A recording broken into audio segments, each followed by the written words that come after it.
Hej, hej, siemanko, witajcie w Łodzi na lotnisku Lublinek.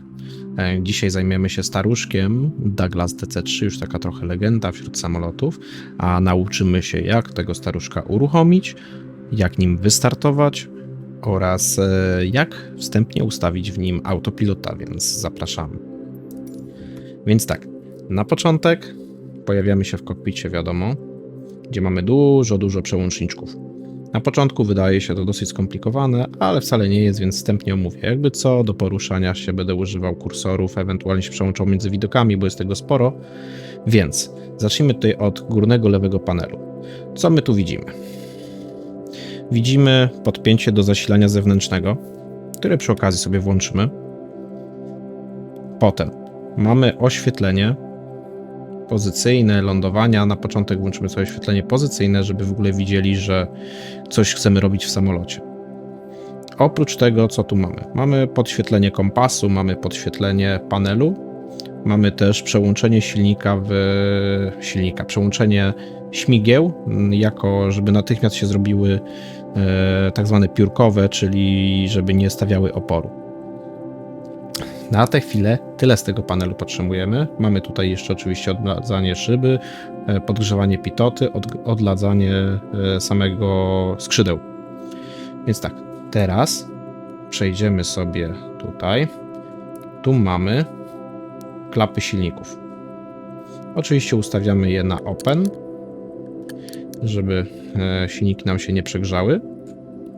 Oprócz tego możemy sobie kliknąć tutaj. Wtedy nam zniknie prawy wolant. Jak klikniemy tutaj, zniknie nam lewy wolant. Dzięki temu będziemy widzieć resztę wszystkich wskaźników. Po tym, jak otworzyliśmy klapki, podpięliśmy zasilanie zewnętrzne.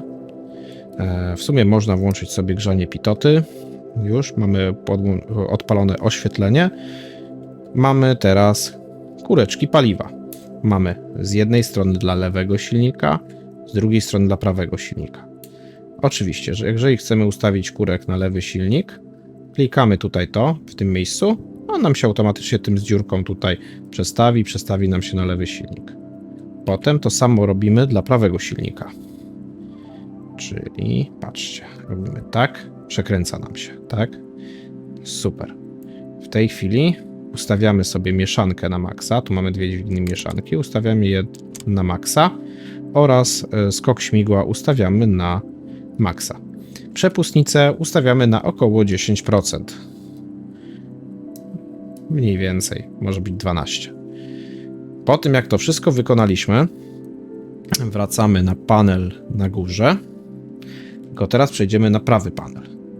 Na prawym panelu mamy też kilka przycisków. Mamy podgrzewanie gaźnika, mamy znowu oświetlenie w kabinie, mamy dodatkowe pompy paliwa, booster pumps, które teraz właśnie uruchamiamy obie. Mamy energetyzer, czy jak to się nazywa, przed rozruchem silnika. I mamy tutaj iskrownik. Tu jest ważne, żeby sprawdzić, że ten przycisk, żeby był jako wciśnięty do środka. Potem ustawiamy lewy, prawy na both. I teraz dajemy z lewego panelu primery. Uruchamiamy lewy primer, uruchamiamy prawy primer. Po tym jak to zrobiliśmy, najpierw uruchamiamy prawy silnik. Tu mamy ten energetyzer i tu dźwigienkę dajemy w dół na prawy silnik. Chwileczkę odczekujemy i klikamy mesh. Jak klikniemy mesh, silnik jak widzicie się zaczyna uruchamiać, odczekujemy chwilę, aż wszystko się ładnie uruchomi i silnik ruszył. Jak wszystko poprawnie jest uruchomione, powinny nam primer wyskoczyć, prawy, oraz tu przycisk mesh, wszystko powinno wyskoczyć na swoje miejsce. Po tym jak uruchomiliśmy prawy silnik, możemy wyłączyć prawą pompę i powtarzamy procedurę dla lewego, czyli ustawiamy dźwigienkę teraz dla lewego w górę, odczekujemy chwilę i klikamy mesh. Uruchamia nam się lewy silnik.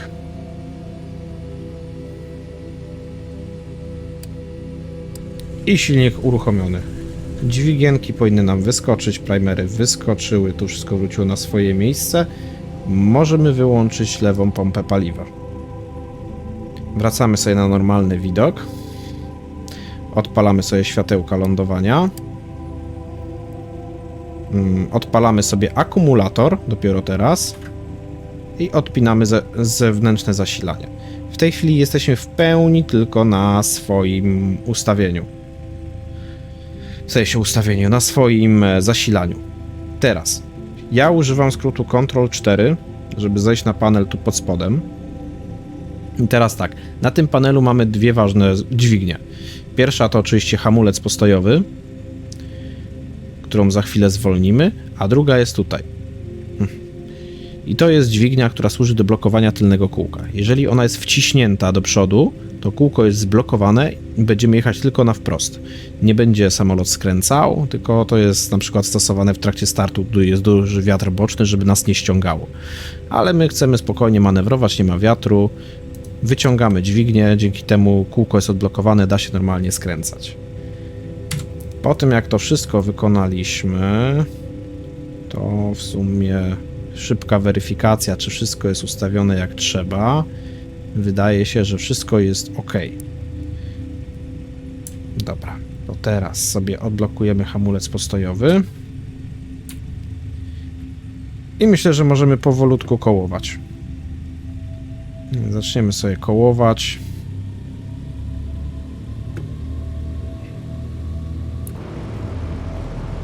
Sobie pozwolę, bo mało widać.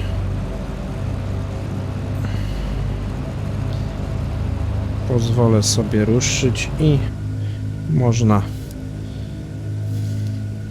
podjeżdżać. Dobra, to sobie kołujemy.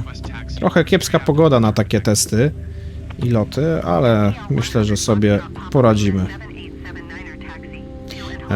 Fajna sprawa jest tutaj, że tutaj w bardzo specyficzny sposób działają klapy, bo te klapy są pneumatyczne i nabijamy ciśnienie w układ i dopóki ono jest, to podtrzymuje nam klapy i musimy spuszczać powietrze, żeby je podciągnąć i tak dalej. Zaraz wam pokażę, jak to działa.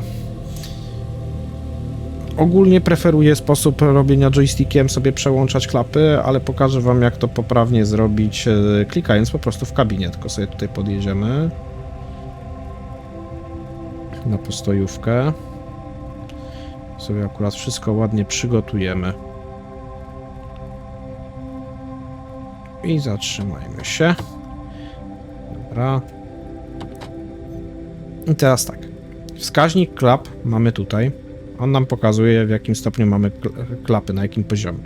Teraz, żeby je przestawić, mamy dźwignię tutaj. Tu jest poziom powietrza w hydraulice, w pneumatyce. I teraz tak, jeżeli chcemy klapy przesunąć, to najpierw musimy to sobie kliknąć, wtedy dźwignia nam się tak odwija i najlepiej sobie oddalić troszkę kamerę, dlatego wolę tym joystickiem, żeby widzieć, co tu się dzieje, bo dopóki będziemy trzymali, to będzie się nabijało ciśnienie. Pokażę wam. Więc tak, trzymam zblokowane, to się cały czas nabija ciśnienie. 1 i tak dalej. Mogę na przykład w połowie przerwać. Patrzcie, nie doszło do końca. Teraz, żeby opuścić klapy, robię w ten sposób. Też trzeba odpowiednio wcześniej to zrobić, bo wiadomo, chwilę zajmuje, zanim się ten cały układ zatrzyma. Dobra, opuściliśmy sobie trochę klapy, akurat na start. I myślę, że w tej chwili możemy sobie podjechać na pas. Więc ruszajmy.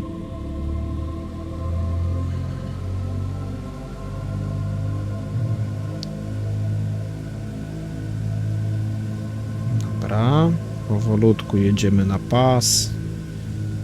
I zaraz ostatnie przygotowania przed startem. Po tym jak sobie wyjedziemy na pas, na spokojnie się zatrzymajmy. Dobra. I teraz tak, z ważnych rzeczy. Tutaj mamy wskaźnik prędkości, tutaj wskaźnik wysokości. Jakby ktoś nie zauważył. Prędkość jest podana w milach, a nie w węzłach. To jest też bardzo ważna informacja. I teraz tak. startujemy z włączonymi pompami paliwa. Klapy mamy opuszczone. Sprawdzamy, czy mamy śmigło na maksa. Sprawdzamy, czy mamy mieszankę na maksa. Jak zweryfikowaliśmy wszystko, to możemy przejść do startu. Czyli przepustnica na maksa i lecimy. I ruszamy. Samolot bardzo szybko się odrywa od ziemi. To mówię od razu. To jest bardzo fajne, bo czuć, że on ma po prostu moc. W moment po prostu się zbiera i leci. O, patrzcie. I już jesteśmy w powietrzu. Chowamy sobie podwozie. I się rozpędzamy troszeczkę. Pogoda jest naprawdę średnia. I po tym jak się rozpędzimy trochę, nabierzemy prędkości, zaraz zaczniemy manewry. Podciągniemy sobie klapy. Klapy zostały podniesione. Jak sobie prędkością właśnie przekroczymy te 100 mil, to możemy przejść do dalszych kwestii w samolocie. Więc teraz tak. Jeśli chodzi o autopilota, nie ma tu typowego autopilota, bardziej to jest po prostu śledzenie headingu oraz wzniosu. Wzniosu, chyba dobrze powiedziałem. Chodzi o to, czy się wspinamy, czy opadamy. I teraz tak, żeby to wszystko ustawić, to po pierwsze ustawiamy sobie heading, który chcemy lecieć, czyli to napisy czasami denerwują. Ustawiamy sobie heading, tak? Na przykład niech będzie już ten 0. Po tym jak ustawiamy heading, klikamy tutaj, że mamy w tym kierunku tego headingu lecieć. Potem klikamy tutaj, żeby włączyć to w ogóle, zapala nam się kontrolka. Następnie klikamy tutaj, żeby samolot zaczął śledzić heading i w tej chwili patrzcie, samolot zaczyna skręcać, a jeżeli ja obrócę headingiem w drugą stronę, to on powinien za chwilę zacząć skręcać w drugą stronę. Po tym jak osiągnie oczywiście ten heading, o którym mówimy, tak? No on teraz zawróci, bo on będzie na heading 3 leciał, więc to też mu chwilkę zajmie. Ale tymczasem mogę wam powiedzieć na temat ustawienia wysokości. Tu mamy ustawienie wysokości, więc tu za pomocą tego pokrętła ustawiamy, czy się wznosimy, czy opuszczamy. Możemy też ustawić na 0, wtedy zachowamy jedną wysokość. Wtedy tu widać i od razu nam climb spada. Dajemy w lewo, samolot zaczyna się wspinać, dalej w prawo, samolot zaczyna nam schodzić w dół.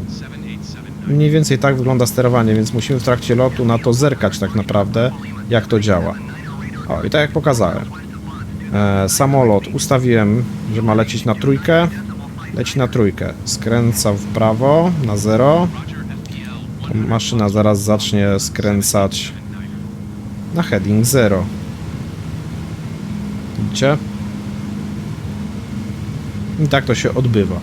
I to jest cała filozofia obsługi tego samolotu. Oczywiście wyłączamy sobie światła lądowania, o czym zapomniałem, ale wy oczywiście o tym pamiętaliście. No i tak się odbywa cały lot. Więc mam nadzieję, że wam się podobało. Zapraszam do oglądania moich innych filmików, zapraszam do subskrybowania, dawania łapki w górę bądź w dół, pisania komentarzy oraz też zapraszam na live'y, na których często gramy we Flight Simulatora, bo mamy swoją własną linię lotniczą w systemie On Air. Ewentualnie grywamy w inne gierki na VR-ze. Więc do zobaczyska i dzięki bardzo.